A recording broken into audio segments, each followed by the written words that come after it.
Hello and welcome to On Point. I'm Errhebi. Every once in a while, a new fitness trend comes along and causes a stir in the exercise community. Mixed martial arts has been growing increasingly popular in the last decade. With prominent figures like Ronda Rousey, Manny Pacquiao, Floyd Mayweather, and many others, MMA has earned its place in the spotlight. And the sport that many might think of as an adult activity has actually become very popular with children.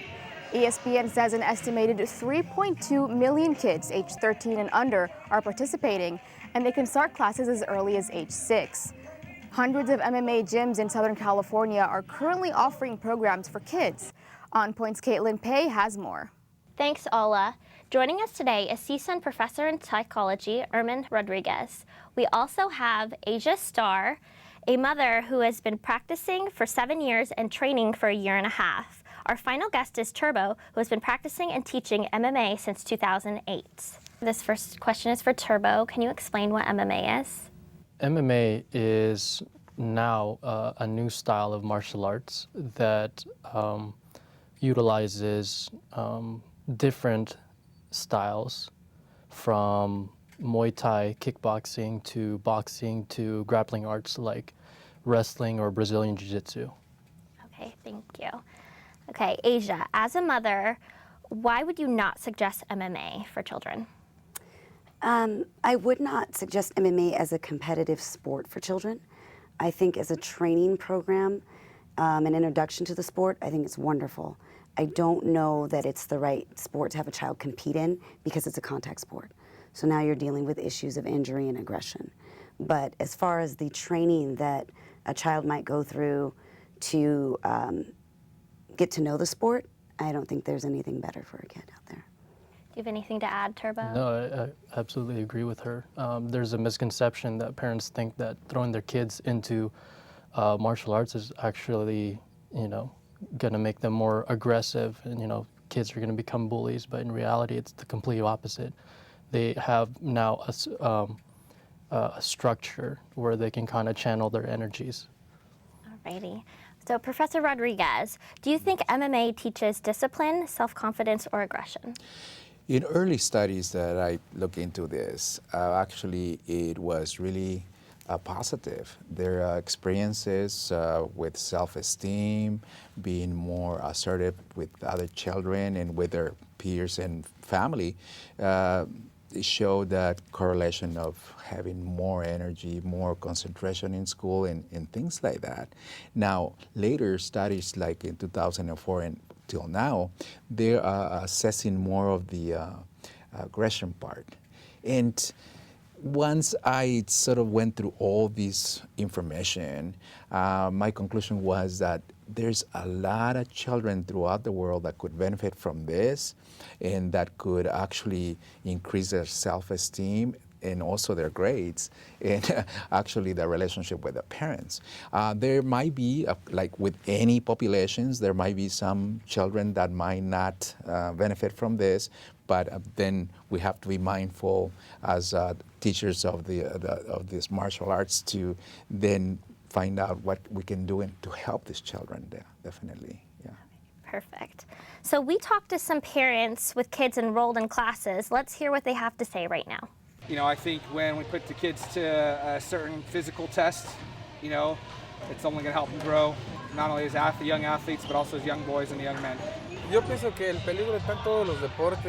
I think there's danger in all sports. It just needs to be done the correct way. Here they have trainers who will teach them the right technique and teach them to be careful like everywhere else. So let's start with you, Turbo. How did you get started in MMA?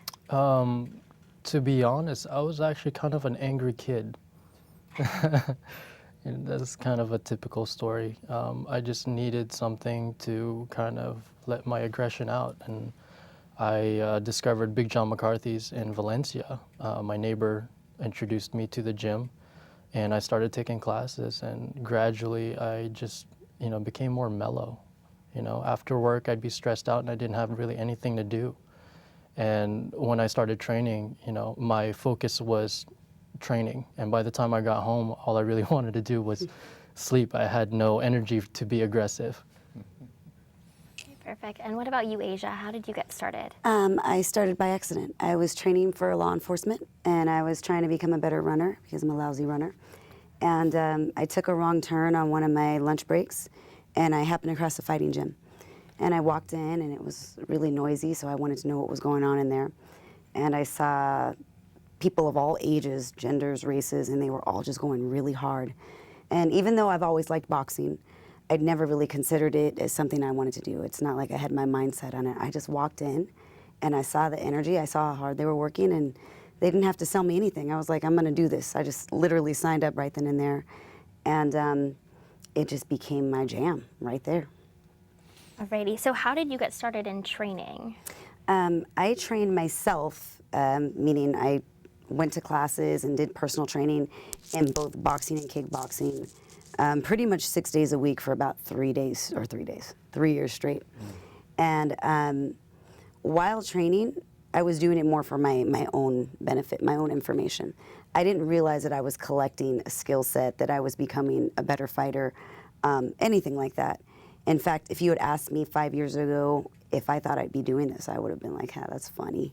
I work in a corporate office. That's not what I do. But what happened was one day an instructor didn't show up, and they were going to cancel the class. And at the time, with me also having a law enforcement background, I was very comfortable with being in front of a group. And someone kind of nudged me, and they were like, hey, before they cancel this class, you can do it. You can teach it. And I was like, all right, I'll teach it. So I taught the class, and right there on the spot, they gave me the job. So is training children different from adults? Yes, absolutely. It's a very common question because I do train both children and adults. And although as far as the fundamentals, the building blocks that you need to become a fighter, your strikes, your punches, your kicks, those are all the same. But my approach with adults is entirely different than my approach with children. In fact, a lot of times the adults will watch the children's classes and think, oh gosh, that looks really fun. I can't wait to train with her, because we're playing games and we're pretending we're ninja and we're hiding and throwing balls and rolling on the floor. And then they come to an adult class and it's all, kill, kill, kill, beast mode. With kids, the idea is to keep it fun. With adults, the idea is to make it relevant so that they feel like they haven't wasted their time. So yeah, two different approaches. Do you have anything to add, Turbo? No, she's absolutely right. I do train kids from 3 to 5 and 5 to teenagers, and then the adults as well. I kind of train the general public, and she's absolutely right. You have to teach, even from 3 to 5 and 5 to 10, you have to teach them differently. Their attention span's a lot different. The younger kids are, their attention span's a lot shorter, so you have to keep them interested. And at that age, it's not really about teaching them proper technique. It's more so getting them involved. They're at an age where you're helping them develop their motor functions, teaching them about self-respect. So and then when you get with the older kids, they're kind of in that point where maybe this is something they can do later on. So that means you do have to be a little more technical with them, and that's when you get involved. You get the parents involved, and then with the adults, like she said, it's making them feel relevant. How can they utilize this, in competition or even in daily life? Right. Okay, perfect. So, Professor, Yeah. what should parents look for to make sure their kids are getting the most out of whatever sport they're doing? Whatever sport. Of course, safety is number one.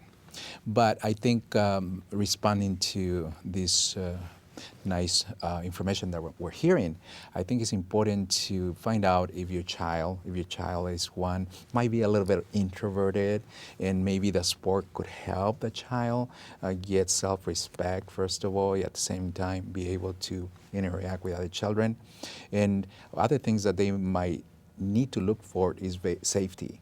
The instructor that gets involved with these martial arts needs to know quite a bit about psychology development, because like you said, they have the stages of psychosocial development. Some children are able to understand and others are still drifting away in the child's world.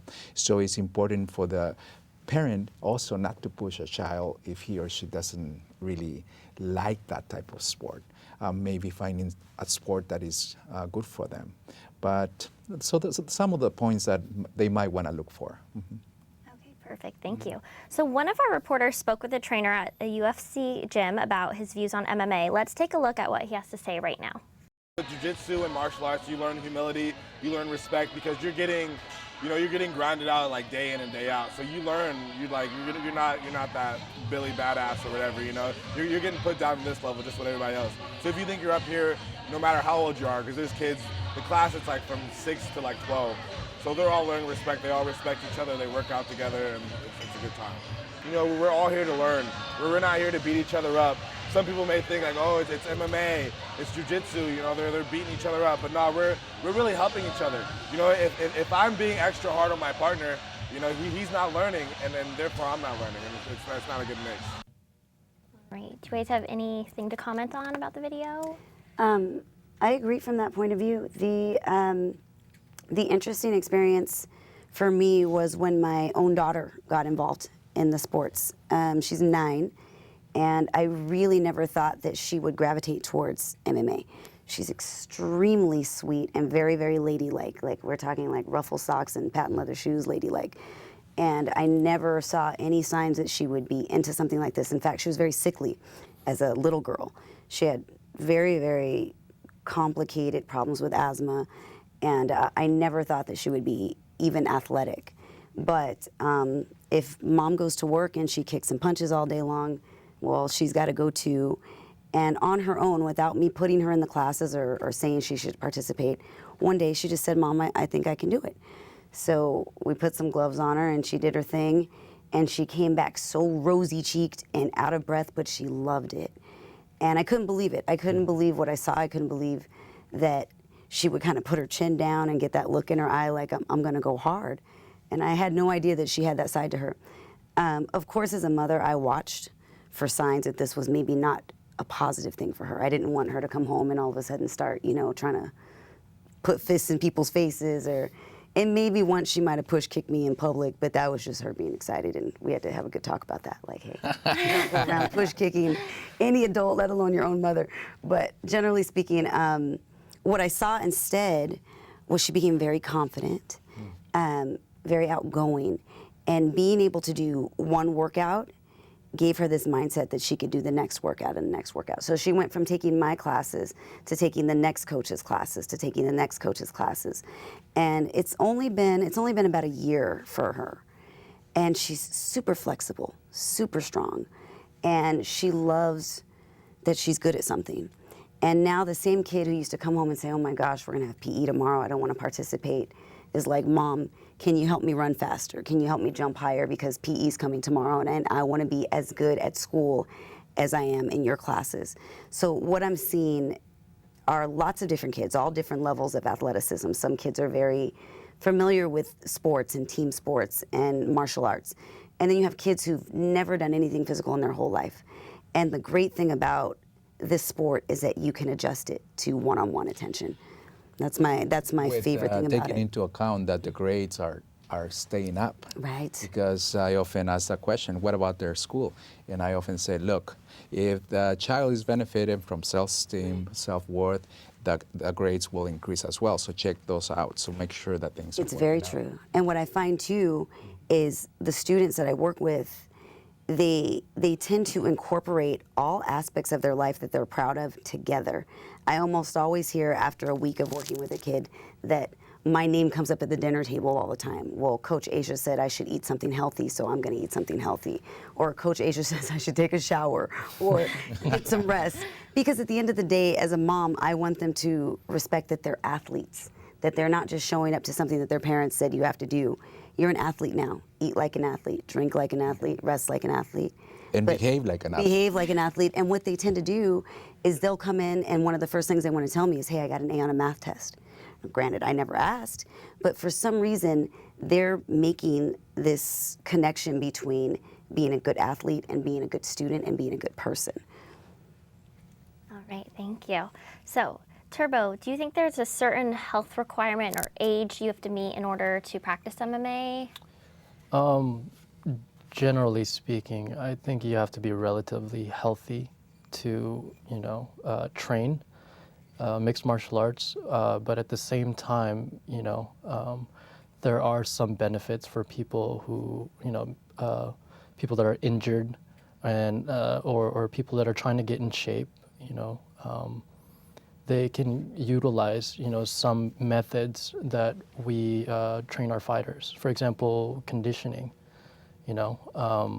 Maybe somebody is close to being diabetic or is diabetic, and their physician has insisted that they do something physical. Not everybody, can be at an LA Fitness and get on a treadmill and it works for them. So, they can jump into, MMA classes or MMA conditioning classes or one of Asia's classes. They're awesome. And, get the same kind of results, yet still feel a lot better. Alrighty. So as an instructor, I'm gonna ask both of you this. What qualifications do you have to meet in order to teach? As an instructor, in order to teach, one of the most important things is experience. It's one of those things, you have to be able to practice what you preach. And how can I tell you to do something that I've never done or am not willing to do? I agree. I've trained, growing up doing sports and kind of utilized what I learned, obviously in martial arts. But in martial arts, I trained, it's those tiers, I learned my skill set, perfected it, and then at that point, I wanted to compete, so then I had to work on my conditioning. So, you learn these, you accumulate all this knowledge. And at that point, sometimes you get the opportunity. Like for Asia, it was, her instructor not coming in that day. They were going to cancel it, and she stepped in. And, you get those opportunities, and that's kind of when you're discovered. I agree. Through UFC, we are required to get a certain amount of certifications. So right away, once you're on board, you're sent off and you go through, a 5-day training of getting all these certifications that make you certified in what you do. But Turbo makes probably the most important point about being an instructor is that you have to be able to do what you're asking people to do. And there are many, many great MMA fighters, kickboxers, Muay Thai artists, boxers. They're a dime a dozen great athletes. But to be able to teach it is entirely different, and I'm really finding that. As someone who trained underneath other instructors, I had plenty of instructors that come my way. Some I loved. I feel like I got blessed with some of the best instructors ever. Then there were some that would show up and they just weren't connecting with me. As much as I wanted to learn from them or get a really good workout, there's just something that sometimes isn't there. And what I found is it's the ability to take something that's difficult and break it down to its original components so that everybody can follow along. It's awesome when you have a coach that can come in and do like 10 cartwheels and then splits and then like do this amazing combo and you're like, wow, how the heck am I gonna do that? If that instructor can't take it apart for you and say, okay, here's the basic part of it. Let's get your stance right first. Or this is why we get close for this particular strike. This is why we back up for this particular strike. Then it's not gonna translate. And it's gonna become that person's own individual party. So I think what makes a good instructor, aside from the experience and the certifications, is the ability to take it apart and then give it to the general public in a way that they can actually digest it. Thank you. So, Turbo, are there any reasons you would not recommend MMA? No. From my experience, dealing with the general public, there's really no reason. I mean, even aggressive kids. I mean, like I said, I came from a very aggressive background. I grew up fighting, I was in a street fight probably every week. And when I stepped into martial arts, it gave me a sense of purpose. At the same time, it taught me discipline and respect. Why would I want to dishonor my coach, my coaches, my gym, and get into a street fight? Nobody's gonna win. Okay, so what do you think prevents parents from signing their children up? I think there's a misconception that their kids are going to come into contact with other kids, meaning fist-to-face type stuff. And then there's also that misconception that your child is going to be encouraged to be aggressive. And I think the parents who either have an interest of their own and kind of point the kids in that direction, or kids who have an interest who show up, they're very surprised to learn right away, we're not going to be hitting anybody. Like, you can't even hit me. That's a big no-no. But there's going to be bag work. There's going to be pad work. There's plenty of contact for you to get that experience and get that aggression out of your system without having to come in contact with someone else. Every blue moon, you might see drills where you're standing against somebody and you're maybe working on extending your punch or responding to a strike in a certain way, blocking. But it's never under the circumstances where someone is actually striking at you. It's more of like a drill. This person's going to do this. How are you going to respond to it? And even when we teach kids, it's very unusual to teach them with aggressive terminology, like kill, kill, kill, or, make them bleed. You don't really hear terms like that. It wouldn't be recommended. It wouldn't be recommended in any setting, not even most adults. So I think it's just a misconception that parents think that they're basically ushering their kids into this very violent arena, when in fact, it's like any sport. It really is. It's no different than karate or taekwondo or soccer for that matter. I think what people miss is that there's a sport, there's a real discipline to it, and there's a real path that their kids are on that doesn't necessarily have to lead to aggression. Perfect, thank you. So Professor, what kind of effects have physical contact sports had on a child's psychology? In a child, with the psychology of the child, well, depends again on the teaching. Who's teaching them? Is that teacher well educated on its profession? And that's the fear. I mean, the response of the child to this, it's anxiety and maybe fear. But once he starts learning again what the benefits are from himself, if it's increase on confidence, if it's increase on talk more in class. So from the psychology perspective, we're looking at the child to benefit from that experience rather than use it as a weapon to really become a bad neighbor or a bad child. So this experience, I think, is important to understand it from the parents to get to know the school and ask questions before they enroll somebody in it.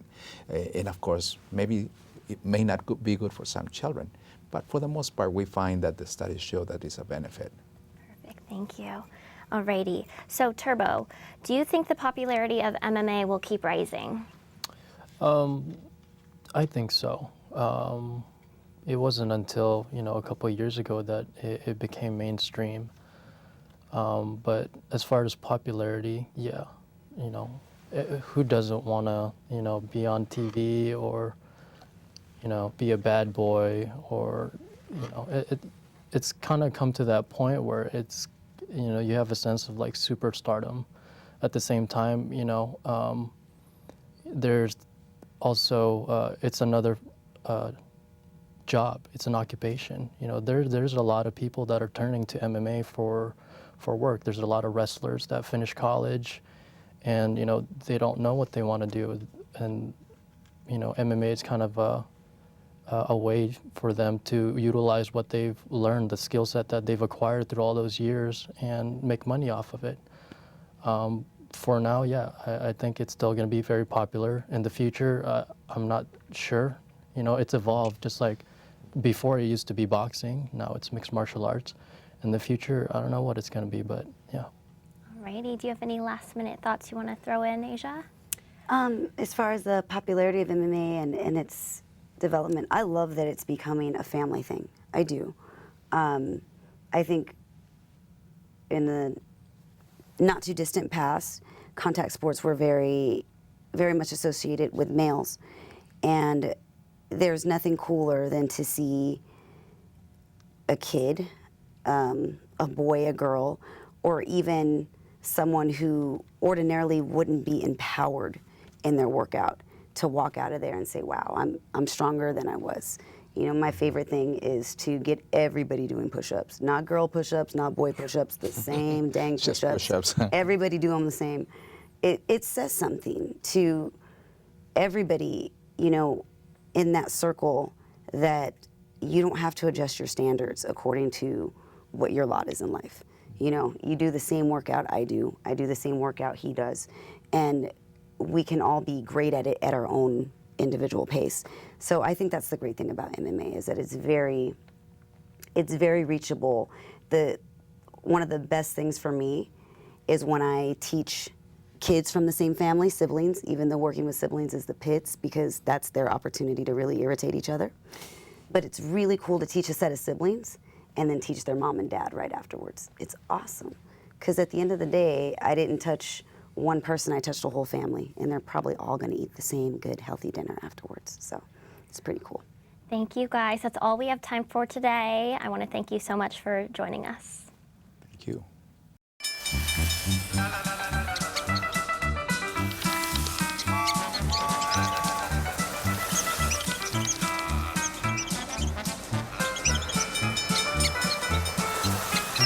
Kids will spend 15 minutes watching online videos like this one. Brushing for 2 minutes now can save your child from severe tooth pain later. 2 minutes twice a day. They have the time.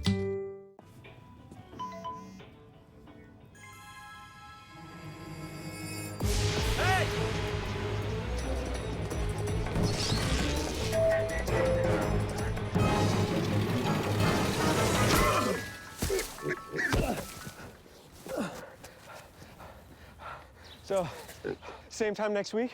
Well, of course. Put away a few bucks, feel like $1 million. For free tips to help you save, go to Feed the Pig. Come on, let's go. Just a minute, I gotta finish this. Wait, you're gonna post those pictures of Mary? Yep. She thinks she's so hot. But her mom and dad will see them. Her grandmother, her little sister, everyone she knows. It's gonna kill her. Who cares? Just a couple of pictures. It's no big deal. No big deal? Don't. This has gotta stop.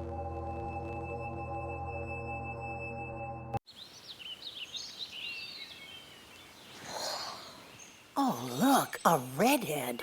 Staring contest.